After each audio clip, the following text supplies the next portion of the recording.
بسم اللہ الرحمن الرحیم، شروع اللہ کے نام سے جو بڑا مہربان نہایت رحم والا ہے۔ یاسین والقرآن الحکیم، یاسین، قسم ہے قرآن کی جو حکمت سے بھرا ہوا ہے۔ انک لمن المرسلین، اے محمد صلی اللہ علیہ وآلہ وسلم، بے شک تم پیغمبر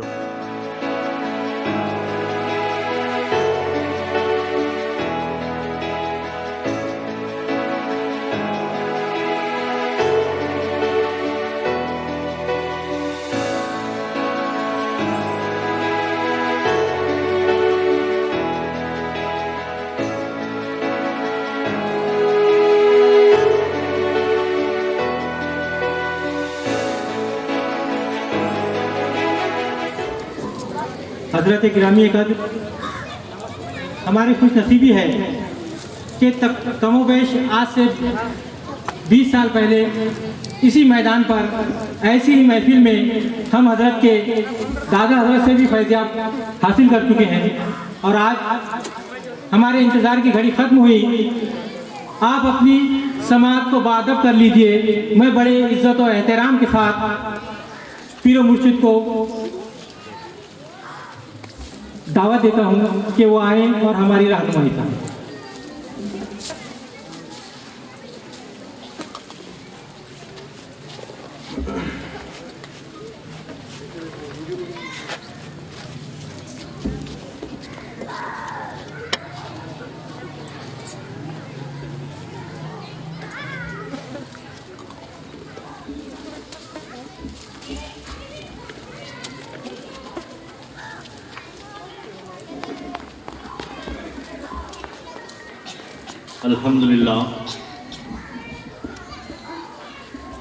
الحمد للہ الحنان والمنان، واشہد ان لا الہ الا اللہ الملک الدیان، والصلاة والسلام علی حبیب الرحمن محمد المصطفیٰ صاحب القرآن،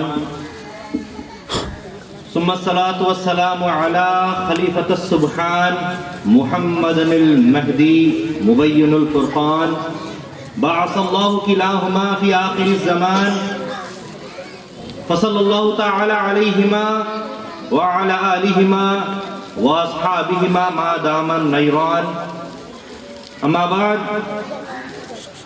فقد قال اللہ تبارک و تعالی فی القرآن المجید والفرقان الحمید، اعوذ باللہ من الشیطان الرجیم، بسم اللہ الرحمن الرحیم، ومن یطع الرسول فقد اطاع اللہ۔ صدق اللہ العظیم۔ ساری تعریف، ساری حمد و ثنا، ساری اچھائیاں، ساری بڑائیاں، ساری کبریائی اس پروردگار عالم کے لیے سزاوار ہے جو رب العالمین ہے۔ درود و سلام ہو شمس الضحیٰ، بدر الدجا، نور الہدیٰ، خاتم النبیین، شفیع المذنبین، رحمت للعالمین، راحت العاشقین، احمد مجتبی محمد مصطفیٰ رسول خدا صلی اللہ علیہ وسلم پر، اور آپ کے اہل بیت اطہار اور آپ کی تمام ذریات پر۔ اسی طرح درود و سلام ہو خاتم ولایت محمدیہ، معصوم عن الخطا، مبین کلام اللہ، خلیفۃ اللہ، امر اللہ، مراد اللہ، حضرت میرا سید محمد جون پوری مہدی موعود علیہ السلام پر، اور آپ کے اہل بیت اطہار اور آپ کی تمام ذریات پر۔ محترم حضرت قبلہ جناب سید ابراہیم میاں صاحب دامت برکاتہ، وہ دیگر مفکران ملت، سامعین، طلباء و طالبات، خواتین، السلام علیکم ورحمۃ اللہ وبرکاتہ۔ آپ تمام نے اس ناچیز حقیر فقیر بندے کو یہ عزت بخشی کہ آپ تمام کے سامنے اپنے خیال کو پیش کریں۔ شاعر نے کیا خوب کہا ہے انداز بیاں گرچہ بڑا شوق نہیں ہے، شاید کہ اتر جائے تیرے دل میں میری بات۔ فقیر کا کوئی ایسا بڑا مشہور و معروف انداز نہیں، ایسا زبردست مقرر تو نہیں، لیکن کوشش کرے گا کہ اپنی بات کو آپ کے دل و دماغ تک پہنچا سکے۔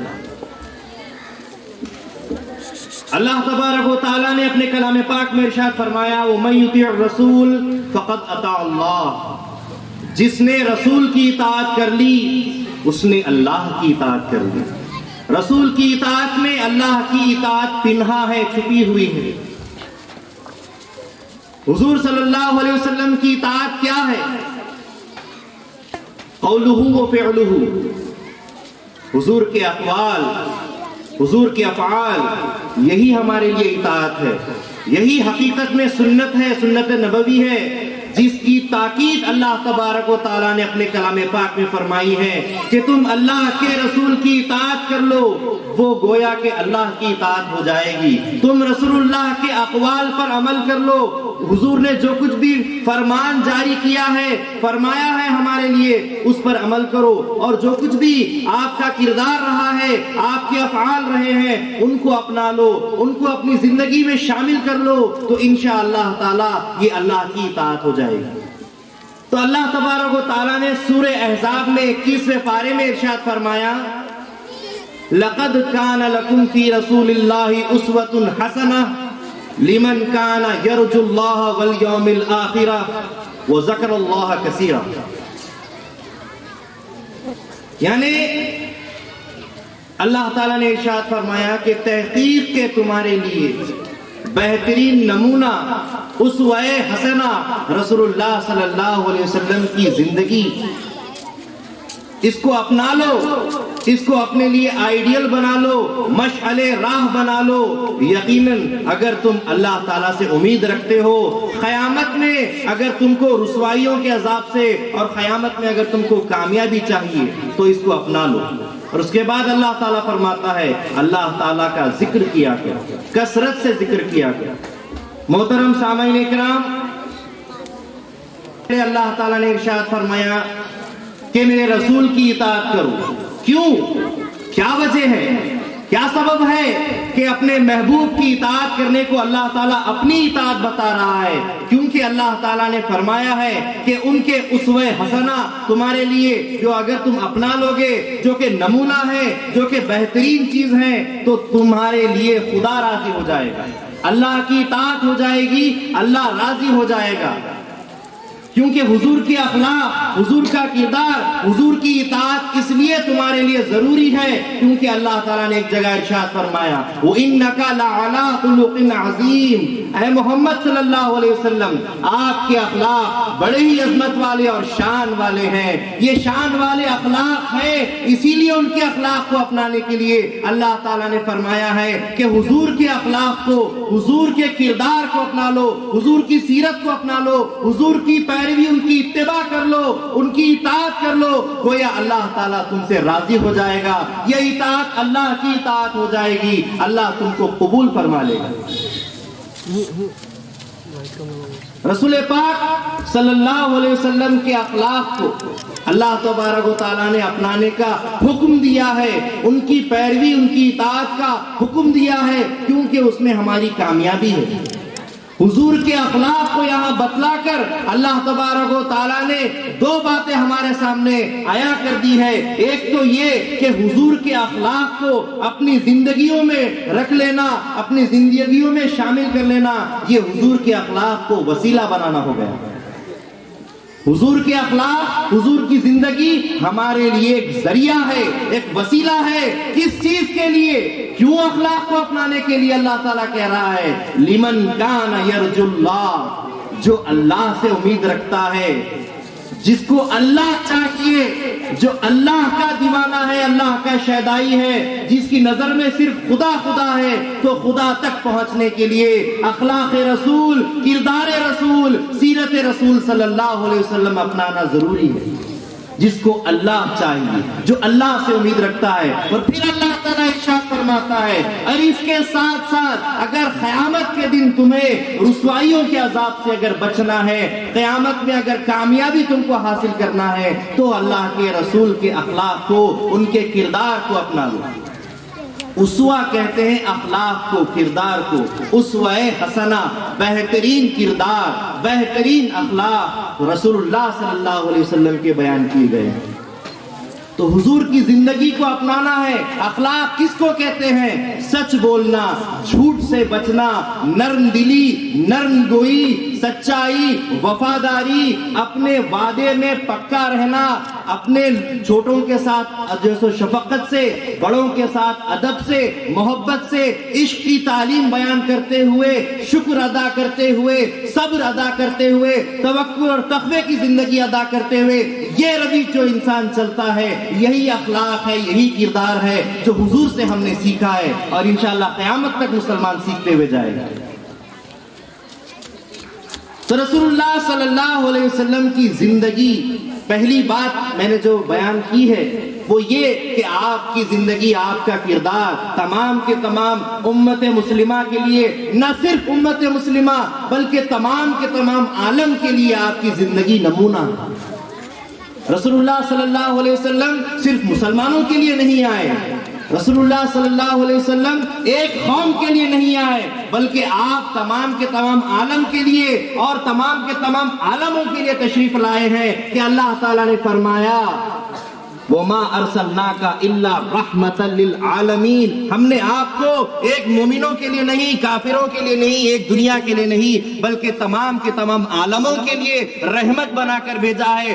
آپ کے اسوہ حسنہ، آپ کے اخلاق ہم مومنوں کے لیے نہیں بلکہ ہر انسان، ہر تر اور جگر رکھنے والی چیز کے لیے آپ کی زندگی ایک ذریعہ ہے، ایک وسیلہ ہے کہ اللہ تک پہنچ سکے۔ رسول اللہ صلی اللہ علیہ وسلم کی زندگی میں دو باتیں اہمیت کی تھی، ایک بات تو یہ کہ آپ کی زندگی وسیلہ، اور دوسری بات یہ کہ آپ کی زندگی ہر انسان کے لائق ہے، چاہے انسان غریب ہو، امیر ہو، بادشاہ ہو، گدا ہو، کیا کوئی بھی حالت میں رہنے والا ہو، اس کے لیے آپ کی زندگی نمونہ ہے۔ اگرچہ کہ دوسرے پیغمبروں کی زندگی اتنی نمونے کی لائق نہیں تھی کہ ہر کوئی اس پر عمل کر سکے۔ مثال کے طور پر حضرت سلیمان علیہ السلام بادشاہ تھے۔ کیا تھے؟ سلیمان علیہ السلام بادشاہ تھے۔ آپ تخت پر بیٹھتے تھے، تخت جہاں چاہے آپ کو اڑا لے جاتا تھا، آپ کی شاہی زندگی تھی، محل میں رہتے تھے۔ ایک امیر، ایک جیسا مالدار انسان حضرت سلیمان علیہ السلام کی زندگی کو اپنا سکتا ہے، لیکن ایک غریب آدمی کہاں جائے؟ ایک غریب آدمی، ایک فقیر آدمی، ایک تاریک دنیا آدمی کہاں جائے؟ وہ اس طریقے کی زندگی نہیں اپنا سکتا۔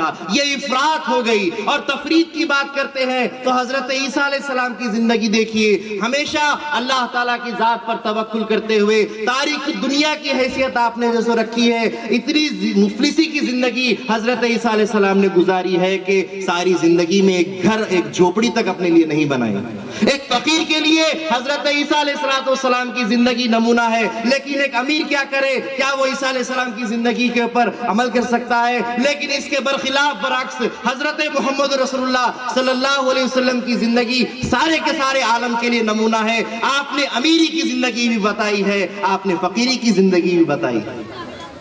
فقیری کی زندگی کا نمونہ آپ دیکھیے کہ غار حرا میں رسول اللہ صلی اللہ علیہ وسلم نے جو زندگی گزاری ہے کہ توکل اور فاقوں کے ذریعے سے آپ نے اس وقت اپنے جو سو حالات کو گزارے، اور جنگ کے ماحول میں اپنے پیٹ پر پتھر باندھ کر آپ نے جو سو لوگوں کی مدد کی، لوگوں کی رہنمائی کی۔ یہ چیز کیا ہے؟ یہ تاریخ دنیا اور فقیرانہ عمل ہے۔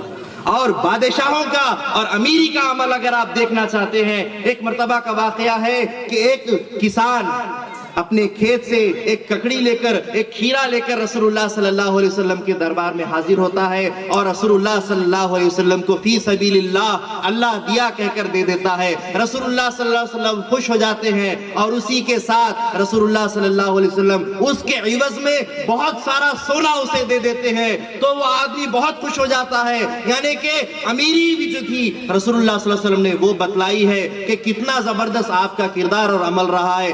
رد عمل، آپ کے بدلے کو آپ دیکھیے، اس نے معمولی سی ککڑی ایک کھیرا دیا، حضور نے اس کے بدلے میں سونا دے دیا۔ اسی طریقے سے ایک مرتبہ کا واقعہ ہے کہ رسول اللہ صلی اللہ علیہ وسلم کے حصے میں ایک مرتبہ جنگل بھر کر بکریاں جیسے آپ کے حصے میں آئی تھی، تو ایک صحابی رسول اللہ صلی اللہ علیہ وسلم کے پاس آ کر عرض کرتے ہیں یا رسول اللہ اب تو آپ امیر ہو گئے ہیں، اب تو آپ کے پاس کوئی فقیری غریبی جو ہے سو پہنچ نہیں سکتی، آپ تو اب امیروں میں سے ہو گئے ہیں۔ تو رسول اللہ صلی اللہ علیہ وسلم مسکراتے ہوئے ارشاد فرماتے ہیں کہ میری امیری ابھی کسی نے دیکھی نہیں ہے، جا وہ سارا کا سارا جنگل بکریوں سے بھرا ہوا تجھے دیتا ہوں۔ وہ سارے کے سارے بکریوں کو لے کر اپنے جگہ اپنے قبیلے میں پہنچتا ہے اور قبیلے والوں کو کہتا ہے کہ محمد اتنا دیتے ہیں کہ فقیری ان کے پاس بھٹکتی بھی نہیں ہے۔ اتنی امیری کے مزاج میں بھی رسول اللہ صلی اللہ علیہ وسلم نے اپنی زندگی گزاری ہے اور ہم کو بتایا ہے، امیروں کو سکھایا ہے کہ امیری کا مطلب اور مقصد یہ نہیں کہ اور اوپر پروان چڑھتے چلے جاؤ، بلکہ اللہ تعالیٰ دیتا ہے تو تم جھک جاؤ۔ پھلدار درخت جو ہوتا ہے وہ جھک جاتا ہے اور جس درخت پر پھل نہیں ہوتے وہ کھڑا رہتا ہے۔ تو ہم کو اللہ نے عطا کیا ہے تاکہ ہم دوسروں کو عطا کرے۔ رسول اللہ صلی اللہ علیہ وسلم حدیث پاک میں ارشاد فرماتے ہیں ارحموا من فی الارض یرحموکم من فی السماء، رحمان تم رحم کرنے والوں پر رحم کرے، کیونکہ جو زمین والوں پر رحم کرتا ہے تبھی آسمان والا تم پر رحم کرتا ہے۔ رسول اللہ صلی اللہ علیہ وسلم ایک اور جگہ ارشاد فرماتے ہیں من لا یرحم لا یرحم ومن لا یغفر لا یغفر، جو دوسروں پر رحم نہیں کرتا اس پر بھی کبھی رحم نہیں کیا جاتا، اور جو دوسروں کو معاف نہیں کرتا کبھی اس کو بھی معافی نہیں ملتی۔ محترم سامعین اکرام، دیکھا آپ نے رسول اللہ صلی اللہ علیہ وسلم نے فقیرانہ زندگی کو بھی ہمارے سامنے نمونہ بنا کر رکھا ہے، امیری کی زندگی کو بھی ہمارے سامنے نمونہ رکھا ہے۔ ایک مرتبہ حضرت عباس رضی اللہ تعالیٰ عنہ حضور کے سامنے دامن پھیلاتے ہیں، حضور مال غنیمت لٹا رہے تھے، ان کے دامن میں اتنا مال غنیمت بھر دیتے ہیں کہ حضرت عباس اٹھا نہیں سکتے، کتنا عطا نہیں کیا۔ امیری کی مثال بھی اگر دیکھتے ہیں تو ہمارے پیارے نبی صلی اللہ علیہ وسلم کو دیکھیے، فقیرانہ کردار کو بھی دیکھتے ہیں تو ہمارے رسول اللہ صلی اللہ علیہ وسلم کی زندگی کو دیکھیے۔ فقیر نے عرض کیا قولہ و فعلہ، رسول اللہ صلی اللہ علیہ وسلم کا فرمان اور رسول اللہ صلی اللہ علیہ وسلم کا عمل ہمارے لیے اسوہ حسنہ ہے۔ حضور صلی اللہ علیہ وسلم حدیث پاک میں ارشاد فرماتے ہیں مسلمان کی پہچان کیا ہے، مسلمان کس کو کہتے ہیں؟ المسلم من سلم المسلمون من لسانہ و یدہ، مسلمان وہ ہے جو اپنے دوسرے مسلمان بھائی کو اپنی زبان سے اور اپنے ہاتھ سے محفوظ رکھے، وہ مسلمان ہے۔ رسول اللہ صلی اللہ علیہ وسلم نے فرمایا کہ انسان کے اندر انسانیت اگر نہیں ہے تو ویسے انسان کی جیسے اسلام کو ضرورت نہیں ہے۔ جس کے اندر ادب ہو، اخلاق ہو، کردار ہو، وہ اگر مسلمان ہو تو وہ اس کا مقام بہت بڑا اعلیٰ ہو جاتا ہے، لیکن اگر مسلمان ہے اس میں ادب و اخلاق نہیں ہے تو پھر ویسے مسلمان کی اسلام کو ضرورت بھی نہیں ہے۔ ادب سے ہی انسان ہے، ادب جس میں نہ ہو وہ حیوان ہے۔ ادب اور اخلاق ہمارے اندر ہونا چاہیے، یہ ضروری ہے، ورنہ بے ادبوں کے لیے اسلام کی جیسے کوئی حاجت کوئی ضرورت نہیں۔ ہم قولوہی کی بات کر رہے تھے، بولنے پر بات کر رہے تھے، انسان کی بات کر رہے تھے۔ یہ بولنے کا لفظ اور کردار کے اندر انسان کو جوڑا کیا ہے؟ لفظ انسان کس کو کہتے ہیں؟ انس سے بنا ہے، انس کے مطلب ہے حس، جس کے اندر احساس ہوتا ہے۔ انسان کے اندر احساس ہونا چاہیے، اس کے اندر رحم ہونا چاہیے، اس کو محسوس ہونا چاہیے، کسی کی خوشی، کسی کا غم، کسی کا درد، یہ ساری چیزیں جب تک ایک احساس بن کر انسان کے اندر نہیں آتی وہ انسان نہیں کہلایا جا سکتا۔ جس کے اندر احساس ہوتا ہے، انسانیت ہوتی ہے، ویسے ہی انسان کو انسان کہا جاتا ہے، ورنہ وہ جانوروں کے جو سو برابر ہو جائے گا۔ رسول اللہ صلی اللہ علیہ وسلم کے فرمان کی طرف، اقوال کی طرف ہم بات کر رہے تھے۔ رسول اللہ صلی اللہ علیہ وسلم کیسے بات کرتے ہیں؟ حضور کی گفتگو کیسی تھی؟ آپ غور کیجئے، رسول اللہ صلی اللہ علیہ وسلم اکثر خاموش رہتے تھے، بہت کم گفتگو کرتے تھے۔ لوگ صحابہ یہ سوچنے پر مجبور ہو جاتے کہ شاید رسول اللہ صلی اللہ علیہ وسلم کچھ سوچ رہے ہیں، حضور غور و فکر میں ہیں، کچھ سوچ رہے ہیں، لیکن رسول اللہ صلی اللہ علیہ وسلم کی خاموشی ایسی ہوتی تھی کہ لوگ ان کو دیکھ کر اس خاموشی کو بھی غور سے دیکھا کرتے تھے اور یہ کہتے تھے کہ ضرور حضور کچھ بات پر سوچ رہے ہیں۔